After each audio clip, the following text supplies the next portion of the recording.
Hello everyone, welcome back. Hello, having a lovely time? We are. Boy, weren't those quarterfinals something. Deary me, Brian David Marshall, what did we see this morning? Well, we saw what maybe one of the greatest quarterfinal matches we've ever watched between Conley Woods and Craig Wescoe. All three of the other quarterfinals featuring Channel Fireball players with tempered steel had gone the wrong way for the ballers. We saw Paulo Vitor Damadurosa fall by the wayside to David Kaplan's burn. We saw Jun'ya Iyanaga trample over Josh Utter-Layton with Wolf Run Ramp. 3-1, yep. And we saw your countryman, Richard Bland, slay the mighty Luis Scott Vargas. By 3-2. Yeah, it was a tight one and a cracker, but then Woods Wescoe. So Woods goes 2-0 up. And we kind of, head away and we're like, well, that's kind of what we expect. We think that the tempered steel is favoured. Channel Fireball think that they're favoured.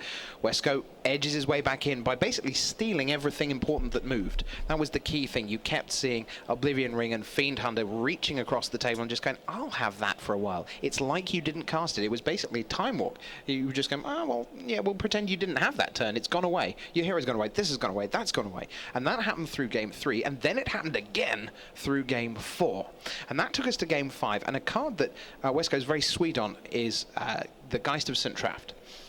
The opportunity to bring 4/4 angels into the mix, and it's hex-proof, the Geist, and he felt, that was going to be a big card, and we'd barely seen it in 4 games. And then all of a sudden, there it was, posing the problem for Woods. And BDM, it really, really looked to us, to everyone out there watching, that Woods was done. And just in the end, the number of sequences that went through Wood's mind, and I asked Conley over the lunch break. I said, So did you just see that the whole time? Did you see that sequence of plays? And he's like, oh yeah, I saw it the whole time. I'm like, you did? It seemed like you were thinking about it for a long time. He's like, well, the last turn was pretty obvious. I'm like, yeah, not the last turn, Conley. It was the second to last turn that was very. He's like, oh yeah, that one took a little while for me to figure out. Okay. Yeah, because he was very laid back about how he'd done.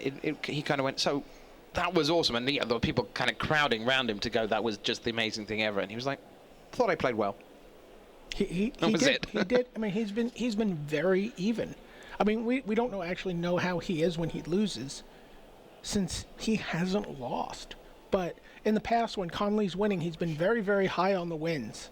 He's been really elevated, mood elevated by those wins, and he hasn't been. He's stayed flat throughout the whole time. He's just like hand on temple, looking at the board, maybe spinning his pen, but what do I have to do?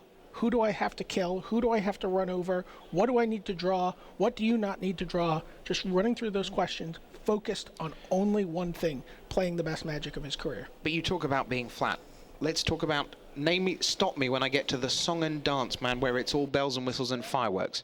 Luis Scott Vargas, Josh Utter-Layton, David Ochoa, Ben Stark, Paulo. Not a one of them. They are ice at the table. Absolutely. Away Away from the table, awesome. At the table, you get no change out of any of them. But you used to get change out of Conley. Yes, absolutely. Absolutely. Conley was, very manic. He was very aware of the camera, whether that was an actual camera or, the written coverage or whatever it is. It affected his deck choices. It affected his play style. And part of that was because of the reputation, the personality that he had been, he'd built for himself, but also had been awarded by the community. The rogue deck builder, the wacky guy, the guy who plays 3 when there should always be 4, the guy who plays 5 one-offs. It's, the US Frank Karsten. And he played into that also. He sort of took a larger-than-life wrestler-y kind of personality.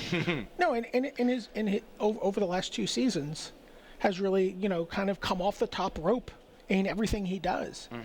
And I think, that started to become cartooned and sort of made fun of by some people on his own team. It's got to be tough to be a good Magic player on Channel Fireball.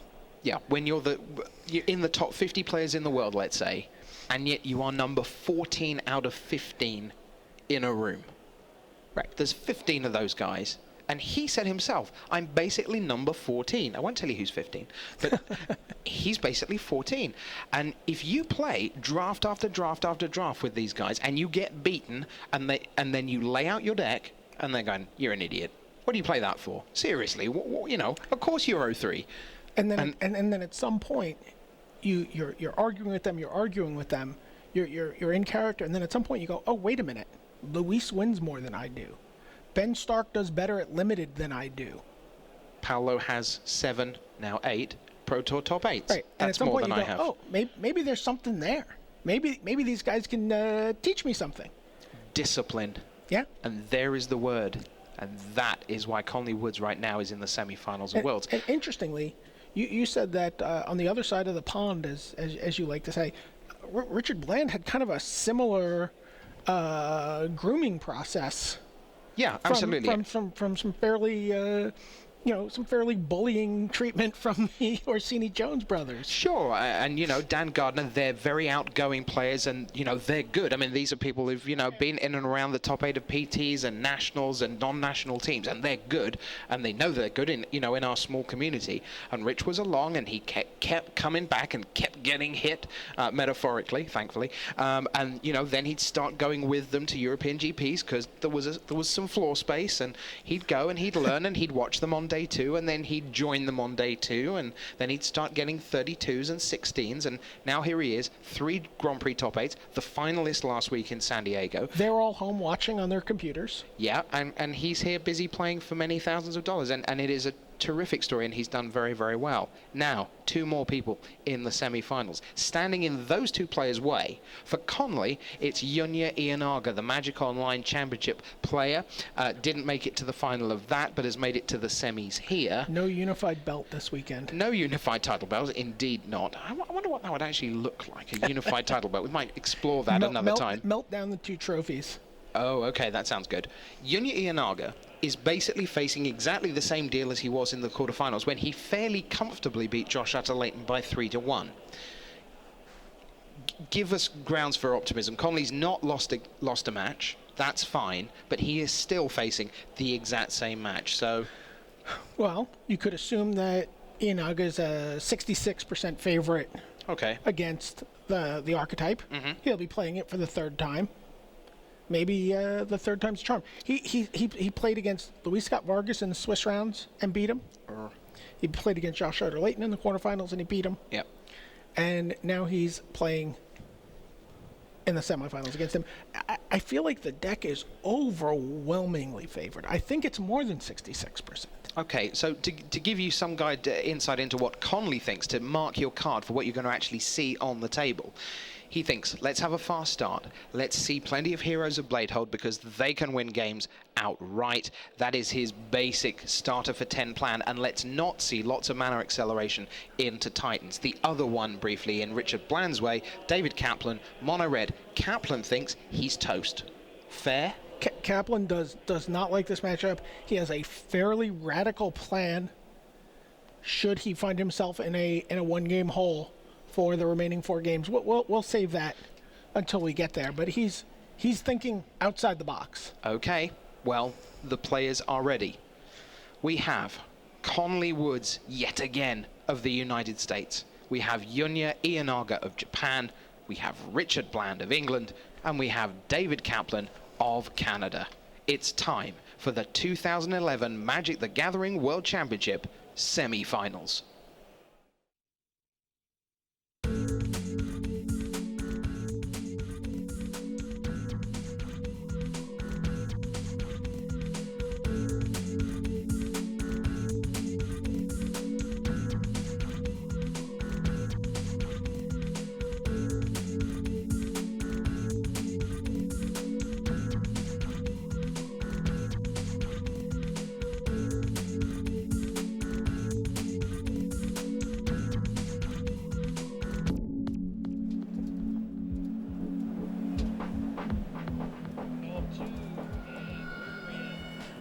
Good morning, good afternoon, good evening, and good night. Wherever you are around the world, welcome to the semi-finals of the Magic the Gathering World Championship 2011. That is Conley Woods of the United States, the man of the hour in the Team Channel Fireball USA shirt. He is facing Jun'ya Iyanaga of Japan in this semi-final, and Conley will open up with Inkmoth Nexus into Vault Scourge. And turn one for the Japanese player, who's playing this Wolf Run ramp deck, looking to get up to Titans. He's got to feel very, very good about his chances in this matchup. Again, he's beaten Luis Scott Vargas, he's beaten Josh Arthur-Layton, and honestly, it hasn't looked like he's worked up a sweat in doing it. Indeed. So just a land, turn one. Conley on turn two will send Vault Scourge into the red zone. And down comes Signal Pest and another Signal Pest. They gain a life back from the lifelink on Vault Scourge. Theoretically looking at some more next turn. Yep. So turn two, you'd be looking for some kind of growth effect. There it is, rampant growth from Iyanaga. So he will get to 4 on turn 3, and his plan will be to get to 6 on turn 4 if he possibly can, and that takes you into Titan range. Yep. Next turn he can play Solemn Simulacrum should he be holding one. Next turn he can play a Titan, which either is an Inferno Titan killing things or a Primeval Titan fetching up his... The Sphere of the Suns, more rampant growth, plenty of ways to get there. He's got, you know, 8 Titans. That's quite a lot, really. You can see why it was uphill for Josh. But Conley, on the play, of course, because he was the #1 seed, thought it was very important to be on the play, and in comes the team, 2 Signal Pest and Attack Vault for Scourge. 5. 14. And then Mox Opal, and now Etched Champion, which of course has Metalcraft.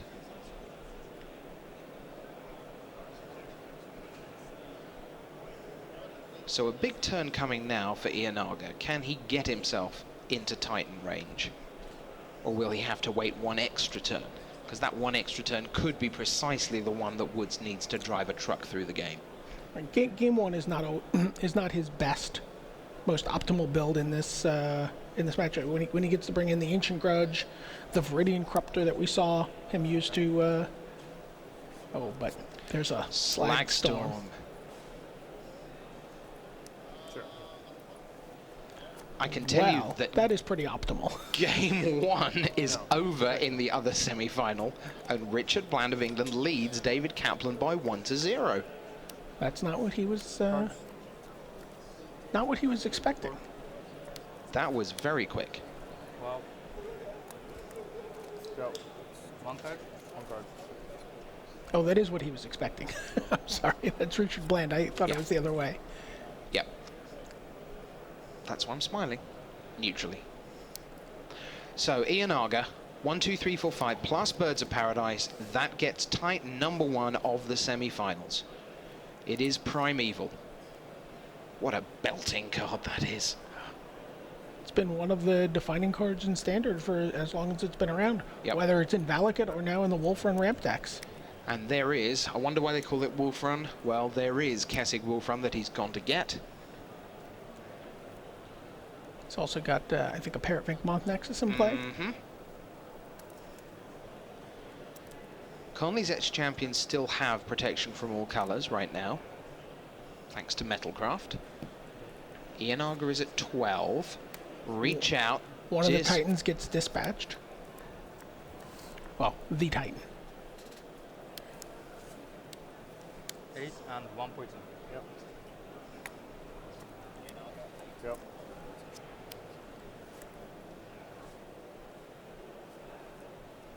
Iyanaga's on 8.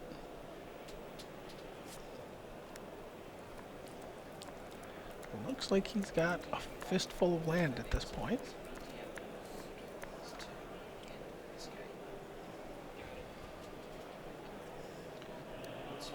Looking at his nexuses. How much damage can he do? Can he not die next turn? When I say damage, I mean infect.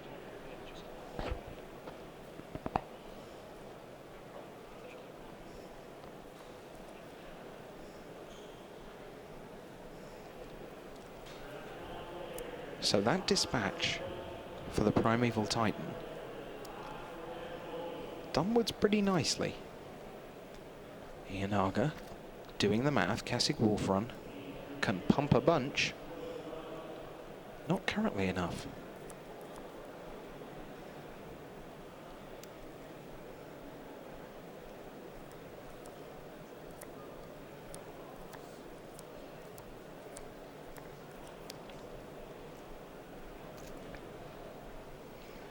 There you see Conley sitting in exactly the way he's been all weekend.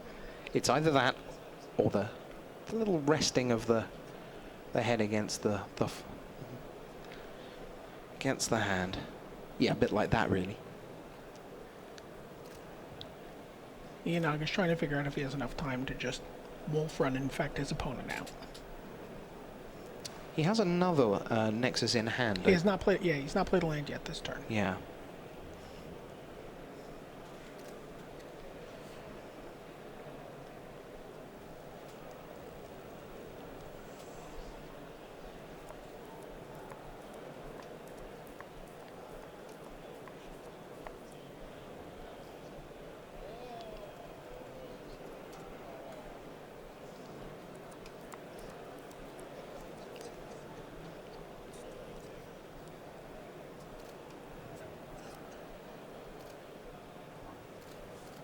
And of course the Inkmoth Nexus artifact, so the protection from all colours doesn't help over much. There is Nexus number 3.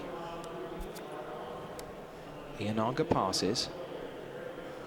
Woods has his 3 men, but Iyanaga is well ready with colourless blockers.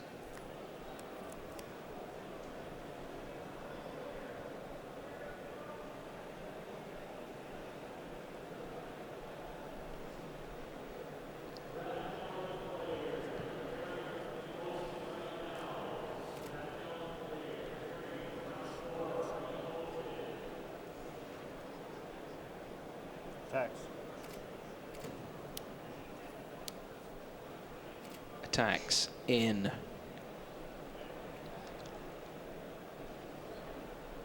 So Iyanaga will now have the opportunity to activate some artifacts. Activate, he says. That's number 1. And activate number 2. And how about we put those like this?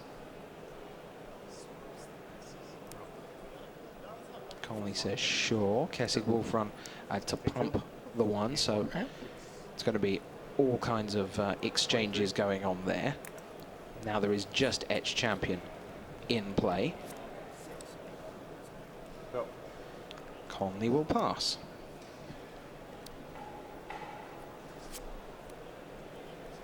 So 22-8.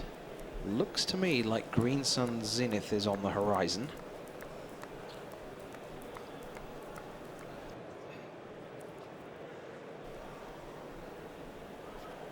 Well, that can do quite a lot for Iyanaga. Birds of Paradise versus Etch Champion. Gets Primeval Titan, 2 more lands, another Nexus. There it is. 7 lands. Zenith for 6. Let's have another Primeval Titan. Let's go fetch 2 more lands.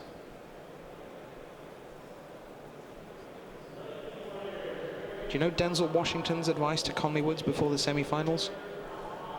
No. Remember the Titans.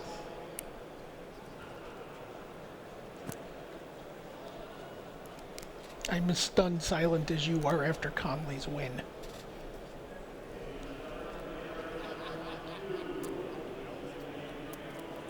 Goes up to 10 mana total, 9 lands and the bird. So 1 to animate Nexus. Next turn.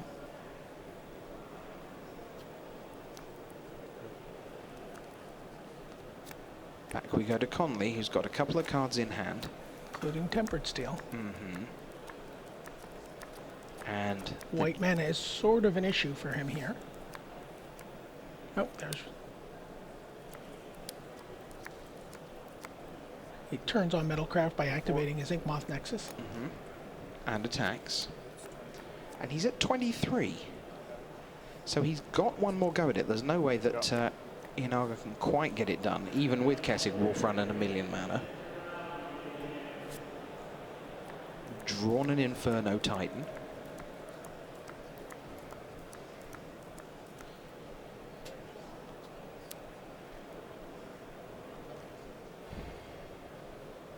Ten land, Birds of Paradise, Primeval Titan. Conley's at 1 poison. He's dead to a white source next turn unless he can leave Ink Moth Nexus up.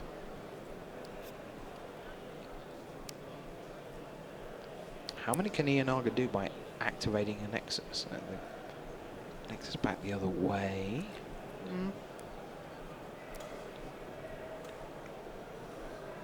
He has a Titan. He can get in. Can he get in? He can get in 10 actually, but Conley also has a Nexus to block, so he would go to 9. 9 poison, right? Bird, animate Nexus. On 1 poison right now. Sorry, you can go to. You can get him to 7. Okay.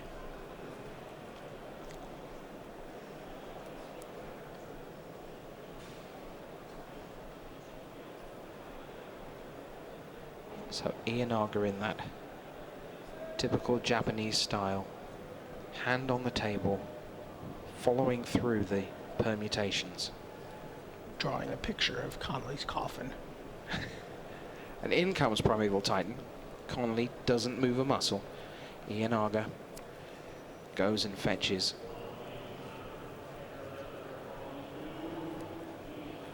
One more Wolf Run.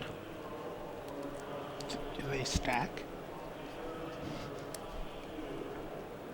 You know who we need for answers to questions like that? Sheldon Menery. Our long-time judge, retired from tournament play, or tournament judging play this weekend, but we'll be seeing a lot more of him next year. Absolutely. So there's the Titan piling in. Conley says, yeah, sure, okay, I take that. 17? Down to 17 for Woods. Fair. And now one imagines we're about to see an Inferno Titan. Trying to keep enough mana open so that he can animate his Nexus and Wolf Run for... So there is the Titan, and that finger just goes, yep, to you. Conley to 14. He untaps.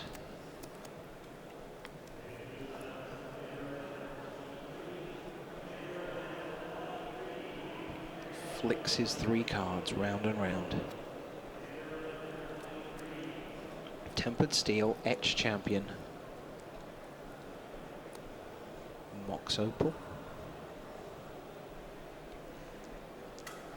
Facing double type. Sounds like Richard Bland is up 2 games to none on the back table.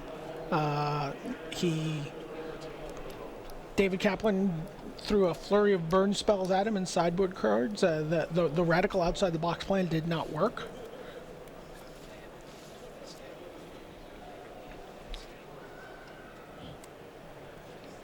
Two to 0 to Richard Bland in the All right, you're at 2. World Semi-Final.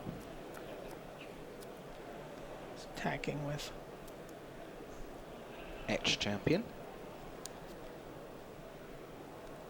Iyanaga will make himself a artifact with Infect.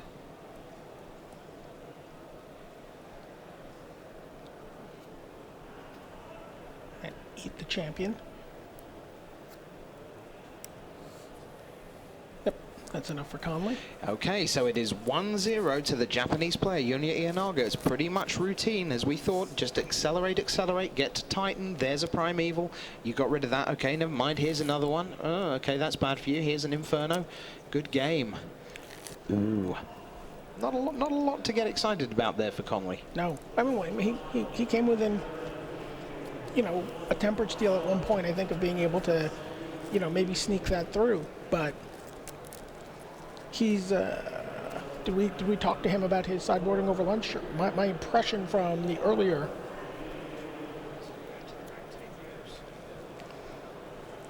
or are we going to switch over and catch up with your countrymen? So yeah, let's head on back to the back table. There you see on the left of screen David Kaplan with the Canadian flag. On the right, Richard Bland of England. It is 2-0 to Richard Bland in the blackborder.com shirt on the right of screen.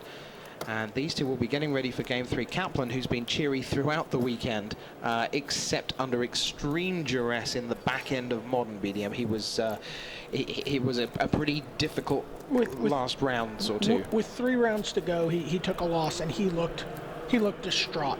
You know, he really thought he was in great shape. One more win would have locked it up for him. And, you know, he was really almost inconsolable. And then, you know, pulled it together. He lost in that last round. After all of that, he thought maybe he was going to be able to get drawn in, then got drain crushed by Conley. Yep. And really had to think he was eliminated. Absolutely, and I mean that was the purpose of Conley playing. It was to bring some 39s into the mix. One of the people, ironically, who he brought into the mix was Craig Wesco, and Kaplan made it in 7th. There you see him, he's 22, lifetime pro points 8. But that's pretty misleading because apart from that top 8 at Chicago in 09, he's an eternal player. He's been playing since Urza's Saga. He's been playing Vintage. He's been playing Legacy. If you've ever heard of the Legacy deck Canadian Threshold, this is the man who built that deck. That's Nimble Mongoose and friends. Yeah. Okay. That's his contribution to the Legacy metagame. Not at all shabby, it turns out. So that is David Kaplan, just 22, and he's been playing, as I say, forever. And talking to him about his family, you know, sort of dealing with Magic and how they felt about it. And he said, well, you know, to start with, they're always a bit nervous because, you know, there I was, you know, 10, 11, and wanting to go to tournaments at the weekend and so on. And then they started seeing that I was doing well, and it was really an intellectual pursuit and really got somewhere. And they've been really right behind me. They still don't really know how it all works, his mum and dad, but he says that, you know, they root for him and they know where the standings pages are on magicthegathering.com when David's away at events. There's Richard Bland, as we saw earlier in the quarterfinals, 23 years old, 71 from Leicestershire, England, level 5 pro. That is already now going to be level 7, guaranteed and richly deserved for him. And second Sunday in a row, he's playing in a semifinal. Yeah, yes. And generally, that doesn't work out. Generally, the people who do well the first week, when we've had these sort of, you know, traveling on. So you had last year, you had Grand Prix Seattle the week before everyone headed off to Honolulu. And basically, the people who did well at Seattle were just done in Hawaii. They didn't do well at all. But Bland has piled on and done very well for himself. So I can tell you that we are underway here in Game 3. Never say never. So I believe Kaplan's plan has not the plan he had originally talked about. So is that Stromkirk Noble? Stromkirk Noble, whereas we have a Abyssinian Avacyn's Pilgrim, Avacyn Pilgrim, and a Blade Splicer. Go ahead. So there's a Louis Scott Vargas token. And then in with a Chandra's Phoenix. So when I spoke to David Kaplan over lunch, what he said his plan was going to be take out all my 1-drops. Okay. He's like, I am going to take out all my 1-drops. I am going to avoid getting timely reinforcemented by not playing, you know, 1-drop creatures and by burning myself really low with my dismembers. Okay. I'm going to keep my life total low. I'm going to keep my creatures off the board, and I am going to try to burn them out. But that's doesn't seem to be the route he's taken. Does not. So we have a Chandra's Phoenix and a Stromkirk Noble. On the left-hand side of your screen for David Kaplan. And Richard Bland, 2-0 up, shuffling his cards in precisely the way that we can't see them. Is 1 game away from a World Championship final. Kaplan attacks with his Chandra's Phoenix. then Sure. 2 more mana. Stormblood Berserker. Yep. Go ahead. Sure. Kill your 2 guys with Arc Trail. Now it looks like a Hero of Blade Hold though. Ooh. Bland looking at Gavany Township, a Hero of Blade Hold in hand. Some more land.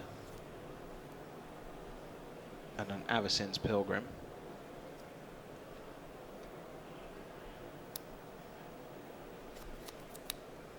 One card now. Yep. So Hero comes in, 2 more tokens. Hero is dealt with, but 4, 5, 6, 7, 8. 4, 5, 6, 7, 8. Kaplan to 11. And with 4 more mana, here's another Hero of Bladehold. Richard Bland of England, in almost no time at all, is on the verge of a World Championship final chair. He's done it! Richard Bland by 3-0. Kaplan said he didn't have a lot of a chance. He was given no chance. That was extraordinary. Turn 3 Hero, turn 4 Hero. turn 2 Blade Splicer. That is exactly how they drew it up in the locker room. Yeah, and if you're wondering who is in the locker room with Richard Bland, it's Team Norway, who, by the way, are waiting in the wings for the conclusion of the other semi-final, so they can come on and both try to be Team World Champions and also get Svein and Bjornerud the Rookie of the Year title, or at least a shot at it. A share of the Rookie of the Year title. Yeah. So, goodness gracious me, 3-0, the sweep for Richard Bland. 1 semi-final done in the blink of an eye. And that means we can concentrate on the second semi-final between Jun'ya Iyanaga of Japan, seeing if he can get into the world's final, or will it be Conley Woods, who has not been defeated. 3-0 for Bland. Iyanaga 1 up, and they are still busy shuffling I've got to say, away. Iyanaga is an excruciatingly slow shuffler. I just want to get on with these games. I want to see them play out, and he has been shuffling like molasses. Can we get a judge on him for slow shuffling? That's the penalty that happens before slow play. Okay. That probably is technically slow play, because you have to like oh no, you only have to present your deck inside 3 minutes. There's got to be some rule in there somewhere. Well, the players have shuffled up. Let's see whether they keep their opening hands or not. The Cover It Live latest poll, who will win the 2011 Individual World Championship? I'm guessing the numbers on David Kaplan are receding at this point. Both players looking at 7. There you see Conley's hand. There's a Glint Hawk there, a Mox Opal, Hero Blade Hold, Glint Hawk Idol. Spellskite. And a Moorland Haunt. Yeah, He's going to say no. He has to send that back. He has no white source. He can't turn on his. So maybe if he had a Memnite, he could turn on the Mox Opal, but he has to send that back. Well, let's see if we can get a look at the top 10 Europeans as happened in World. So Richard Bland into the top 8. Heartbreak for Ruben Snedevent of the Netherlands. 15th, Janus Cufford. What a great story this was. He was the other person in the running for the Rookie of the Year race. Yeah, so, you know, Rookie of the Year, a lot of players come in. The lead was 26 points. So if you win Worlds, you get 25. So basically, if you'd qualified for 1 Pro Tour or finished in the top 32 of a GP, and it was your first year, you could come along, win Worlds, and maybe, just maybe, get all the way there. So, well, you know, we're looking at the top 20 or so to see how they're getting on. And then Janus Cufford kind of comes into view in the rear-view mirror. He has 8 points coming into the weekend from being runner-up at Danish Nationals. All of a sudden, Denmark are right in contention at the top of the team event, as they've been all weekend. Fair play to them. They finished, I think, 4th in the end. Cufford, with 2 rounds to go, was at a point where if he goes win-win, he's suddenly in the top 8, and potentially he's going to be Rookie of the Year. So a fantastic effort by him. Then we have Max Scherblom of Finland, of course, 17th. Stanislav Sivka was on the Czech national team. They were never quite in it. Congratulations now to the next two guys. Couple of Hall of Famers, Frank Carson and Rafael Levy. Raf was right there down the stretch. He just really looked like one more win. And he couldn't quite find it. He was playing Affinity and Modern. David Kaplan has just walked by the booth, given us a wave and a grin. He's obviously had an amazing weekend. I mean, what a great weekend. He finishes top 4 here. He finishes, he wins money for the Magic Online Championship. He just is set up in great shape for next year. Now, that Rafael Levy, because of the way that the 3-channel Fireball people played in the last round, Levy was live. He was on 36, paired up against Richard Bland on 37. Bland would have loved to have played someone who was comprehensively out of the running and just said, look, how's about it? And at that point, he may not have had to play his final round.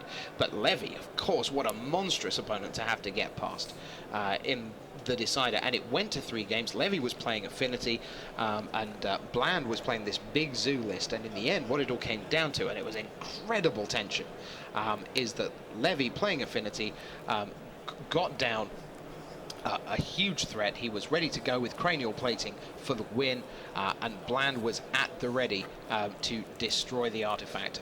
And from there, it was Ancient Grudge dominating proceedings. Bland had Grove of Burn Willows punishing fire going, and gradually the Levy threat faded away, and it was Bland who made it into the top 8. But, let's just talk very briefly about Rafael Levy. This is a man who, had he made the top 8, could have been the all-time pro points leader, period. Had he won, he would have passed Kai Bude. Yeah.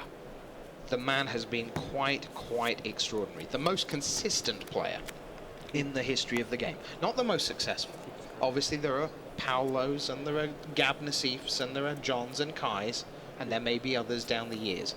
But Rafael Levy has been the most consistent player in the history of the game. So while we were talking, Iyanaga also mulliganed to 6. Now we are good to go. And now we're underway with a double Mem Night opening from Conley.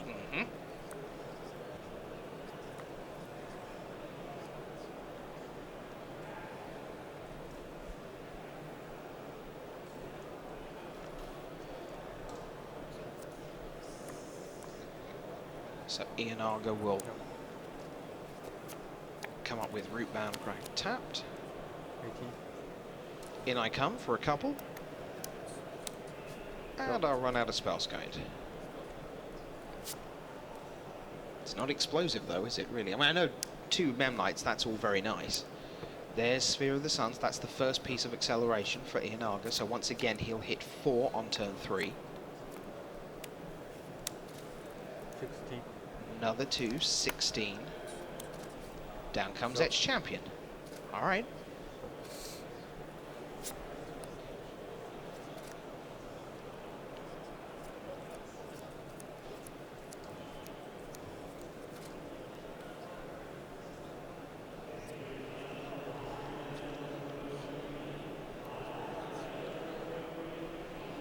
Slag Storm in Believe there is. Conley's future.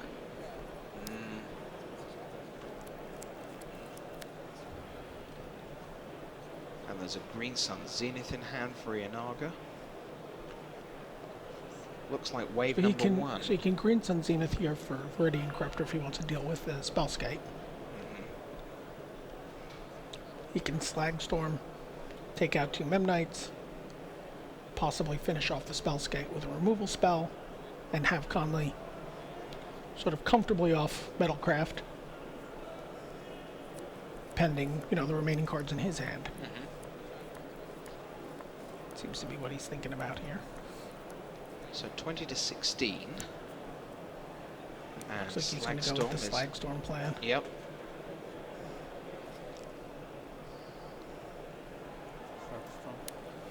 Yep, there it is.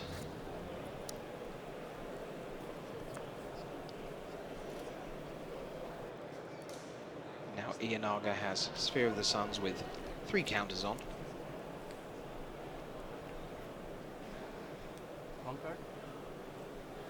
Conley has one card. He's got to take care of the spell skate here, right?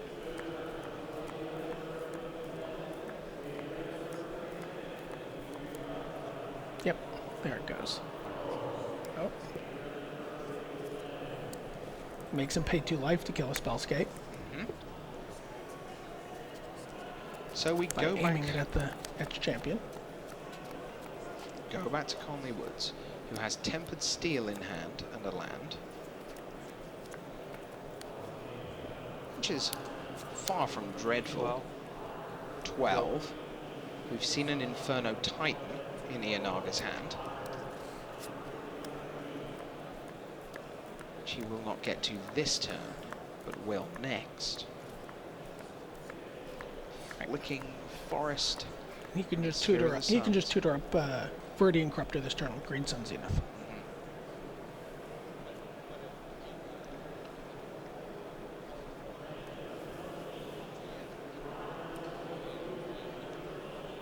So Woods folds his arms, looks impassively across the table at his Japanese opponent. Iyanaga, this 24-year-old from Setagaya. Severus online. If you ever play against Severus, that's who you're playing. A man who is 2 matches away from being world champion.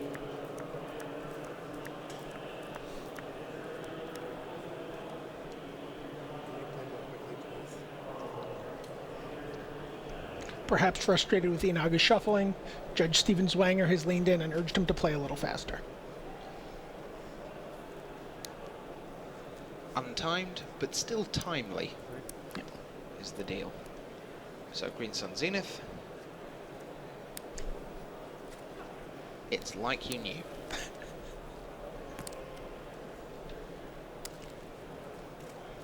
So once again, we see a lonely Tempered Steel on a table. That's something we've seen and heard quite a lot about today.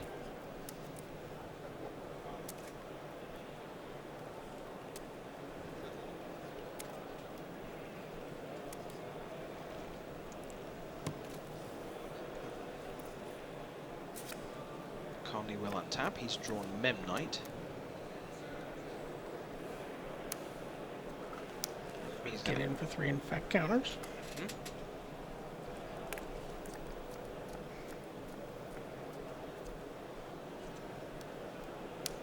And there's the Memnite. So Inkmoth Nexus, Sphere of the Suns, and Inferno Titan is Iyanaga's hand right now. 1 card. And shortly, one presumes his hand's going to be Sphere of the Suns. Because there's land number 6. And there's Inferno Titan to take out the Memnite. Sphere goes down to 1 counter. 2 poison. In comes Viridian Corruptor, 2 poison. Woods in trouble once again in game 2. Activates. Poison. 3. Well. It's not Plays another Inkmoth Nexus. Ooh.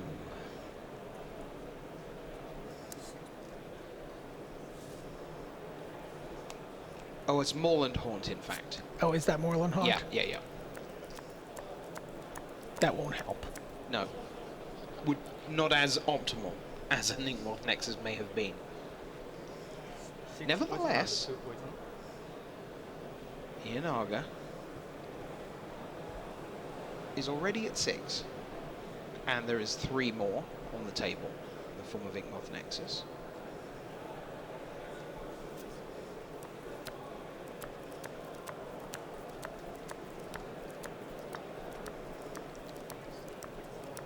Drawn into Primeval Titan there.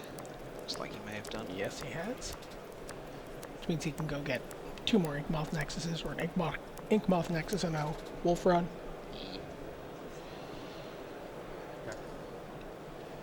Attack. In come the boys. The Inferno Titan will hit Conley squarely in the face. For 9. Yeah. And the Viridian Corruptor will get in as well. 9. So Conley's at 9.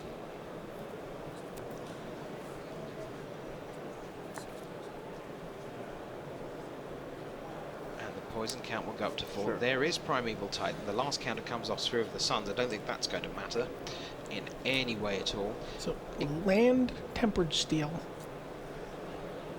would end Iyanaga here. Wow.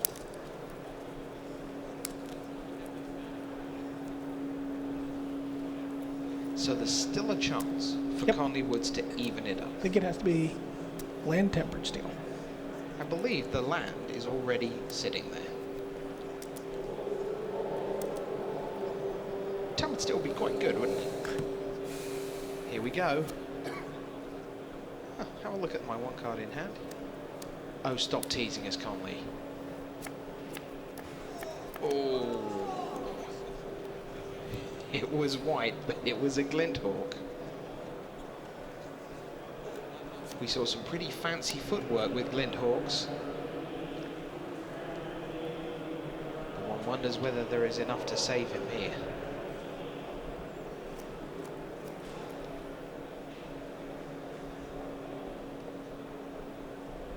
I'm not going to rule him out, Good plan. but he will rule himself out. Okay. Okay, it is 2-0 to Jun'ya Iyanaga of Japan. Ooh. This would be quite the comeback. We thought Wesco was going to do the 3-0 comeback against Conley in the quarterfinals. That didn't happen. Woods won the decider, but it is a long way back from here. It really is, because both of those have showcased exactly why this isn't a friendly matchup. Just effortlessly, as you say, in second gear.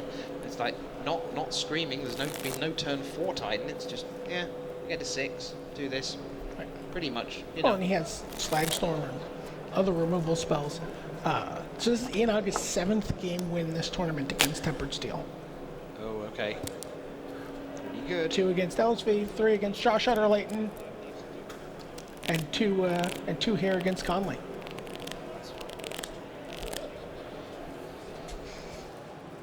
So Richard Bland sitting in the final, waiting for one of these two. He's playing green-white tokens.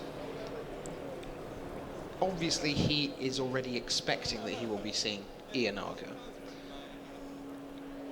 Does he have a preference? Would you have a preference if you're sitting on green-white tokens between these two decks? He handled Luis Scott Vargas. Maybe he feels he came across a plan there. But let's take a look at Richard's wins. Well, he was only 3-3 in standard, of course. Yeah, so he's not feeling really good against almost any deck. Yeah. So he got to 4-3. Although he felt very good against Mono Red. Yes, he did say he thought he was going to win, but I don't think even he expected that it would be 3-0 in quite such a routine fashion. It's fair to say. It was like a Jeffrey Cerrone Mono Red performance. With the British link being it was London 2005 Yeah. for that one. One of only 2 players to complete the sweep, go 3-0, 3-0, 3-0. The other being Mr. Paul Rietzel of the United States at Amsterdam last time around. What a top 8 that was. Yeah, people were asking, there was a lot of conversation yesterday about where did this top 8 rank in terms of the annals of all-time top 8s. And it's hard to compete with Pro Tour Houston. And that is a good In terms of a because- team finish. Sure. Absolutely. Talk about the Hall of Fame a little. 3 people get in. Anton Jonsson of Sweden, Shuhei Nakamura of Japan, your good friend Steve OMS. It was a great day, great way to start the week. Yeah, no, it was great. I mean, we've been waiting for Steve to get in for a long time. I think a lot of us believed he'd get in that second class, but you know, that's been remedied, and you know, there should be I think a nice celebration tonight for Steve. Just to let you know what comes next after the semi-finals, we'll have a quick bio break, let you all go and get something cold and refreshing out of the fridge, whatever time zone you're in, and then it'll be time for the team final, and this features Japan, the #1 seeds, up against Norway. And you'll see the Japanese national champion, Ryuichiro Ishida. He's playing green-white Wolfrun in standard. He faces green-white tokens for Norway in the form of Christopher Jonassen, a 21-year-old there.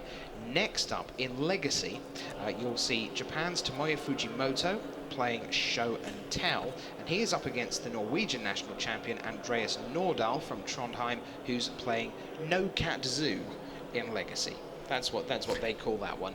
Goodness knows what's in that. Presumably, no cats.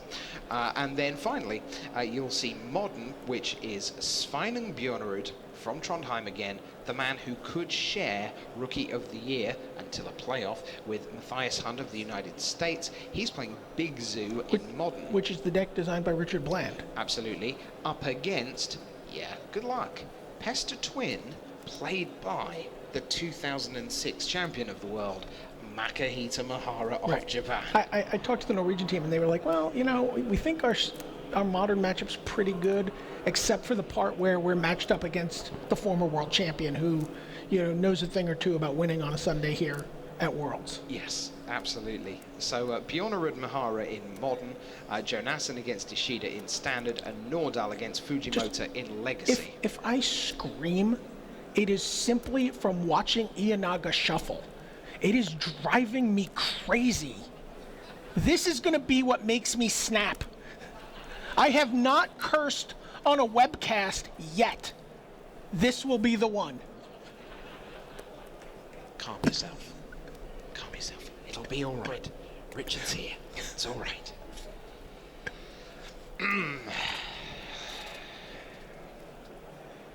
Please, no mulligans.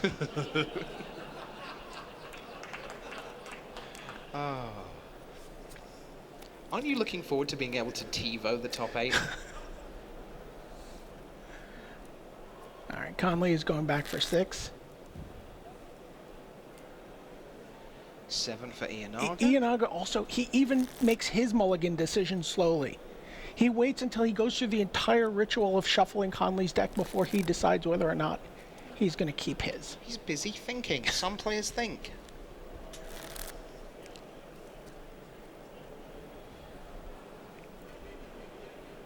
If it's boring you, I could sing. No, I'm fine. This is fascinating.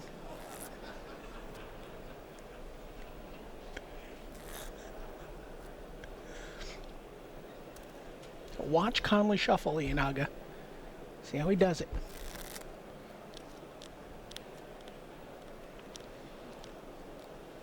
I feel like Iyanaga's going back for 6, too.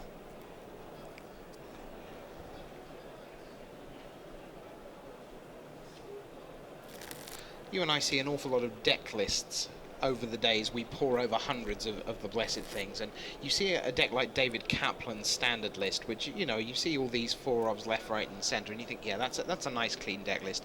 Just having a look at the potential Rookie of the Year, Sveinung Bjørnerud's Big Zoo in Modern, and it just stretches on for page after page after page. It's very long, but you know what? We did a deck tech with Bland about his Big Zoo deck. Yep.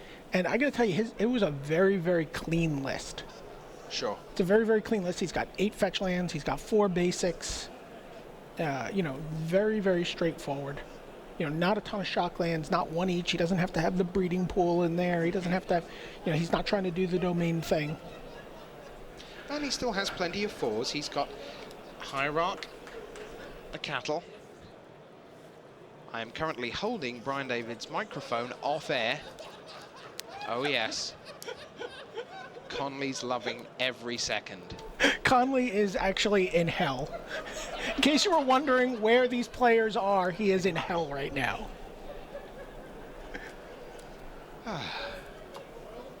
And Iyanaga goes back for 6.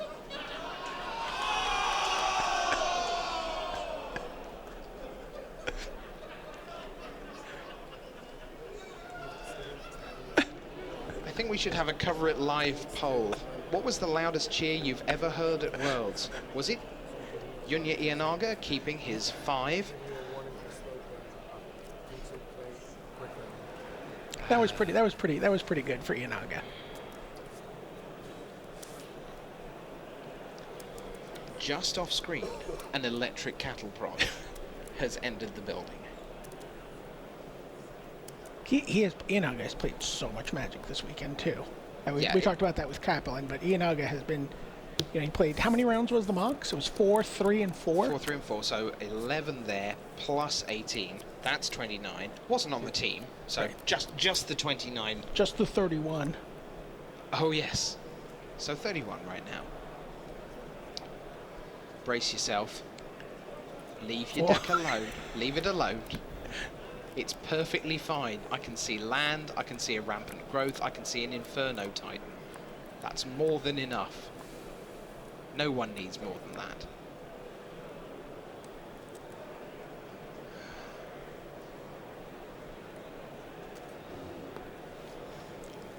Oh, but Conley's going down to 5 in game 3. We've seen Conley do very, very well mulliganing. It's something that's uncharacteristic of him. We've talked about it quite a bit.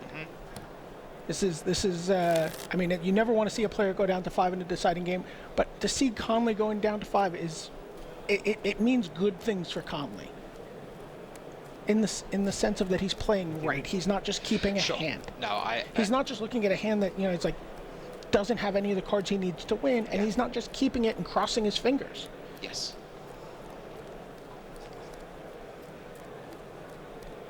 Yeah, you can also have hands that are virtual mulligans with this deck. You know, if you have 2 Mox Opals in your opening hand, that's essentially already a mulligan to 5. Why wouldn't you go back?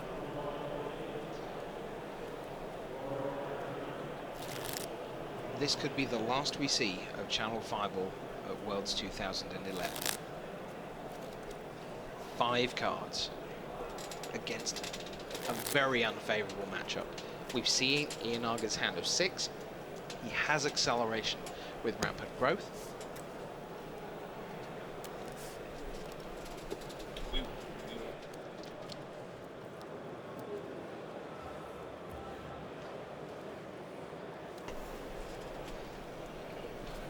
Okay, here's Conley's 5-card hand.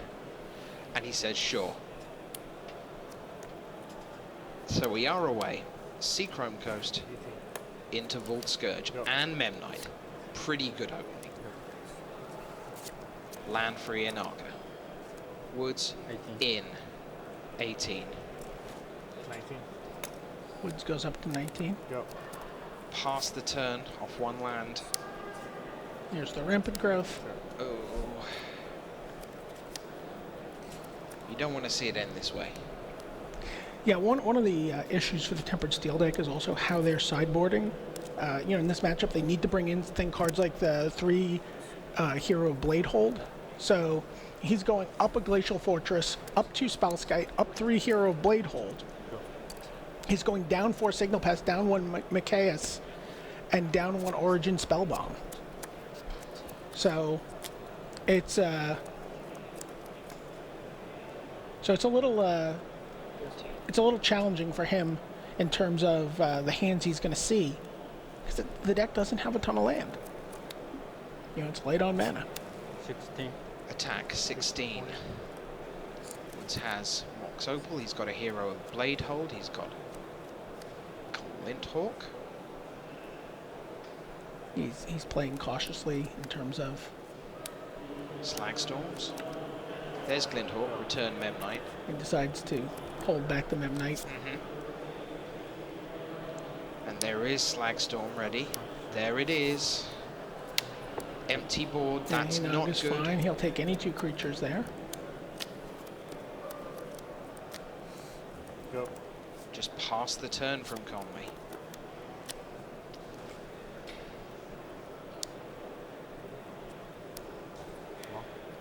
Green Sun Zenith for 1. We're looking at the end of the road, I fear. For Conley Woods. He's been nothing short of a revelation this weekend. So in case you're wondering how Iyanaga sideboarded, thinking about F&M against Tempered Steel, he brought in 1 Corruptor, he brought in 1 Slagstorm, he brought in a Beast from Within, he brought in 2 Ancient Grudges, he took out a Wolfrown, he took out a Primeval Titan, he took out a Rampant Growth, and he took out both Devil's Play. Shrine of Loyal Legions from Conley. Memnite. Dispatch your Mox bird. Opal. Dispatch. Go. Counter on the Shrine of Loyal Legions. Land has arrived. Thran the Last Troll. Extra land. Second counter on the shrine. 2 cards. Glinthawk and Hero of Bladehold.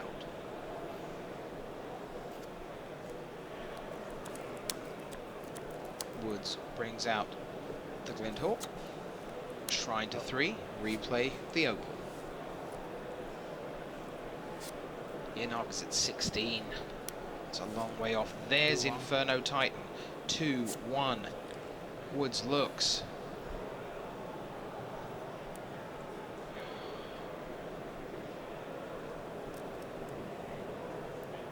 Picks up his pen. Last time we asked the crowd what chance Conley had, 3 people put hands up. I think if we ask them again, we won't get any. In comes the last troll. Go. Counter number 4. Draws, it's a land, it's Inkmoth Nexus. Go. Pass the turn. Back we go to Iyanaga. On the brink, he's 16 points away, but that's going to disappear very, very quickly. In fact, it's going to be right here, right 13. now, because that is 6, 10. Oh, we're going to see the legions up here.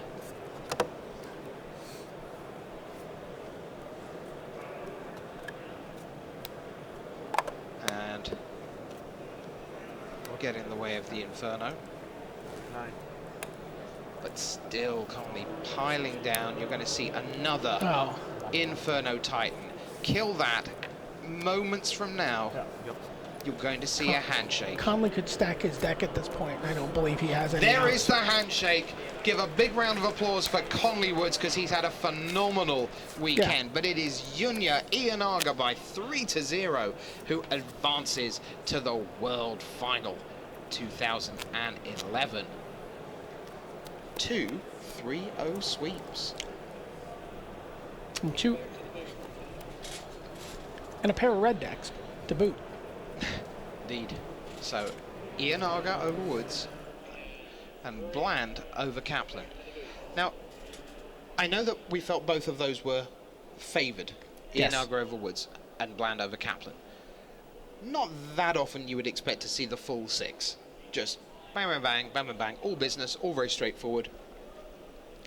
I think both of those matchups were overwhelmingly in favor of the players who won. I mean, I don't think that those results were aberrations. Okay. Insectile or otherwise. Yes. Okay.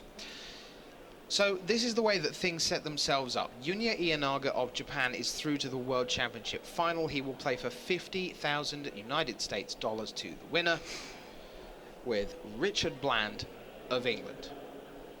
That will be a best of 5, but they get a bit of time to think about things because next up on our agenda, you've seen already Reed Duke claim the Magic Online title. You've seen already Owen Turtenwald become Player of the Year. Next up, it's our double header.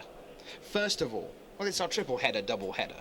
The triple header is that 3 players from Team Japan will face 3 players from Team Norway, and the double header bit is that Sveinung Bjornerud of Norway can tie Matthias Hunt of the United States for Rookie of the Year if Norway beat Japan. They don't believe they're favoured to do so, but there's a chance. Absolutely. We did not think Richard Bland could get past Luis Scott Vargas in the quarterfinals. We absolutely did not. So that is what is going to come next. I can tell you we've got some housekeeping to do. We need to rejig the set a little bit so we can bring you all the action from the team final. So that is what is coming next. And we will be right back with you around about 15 minutes from now.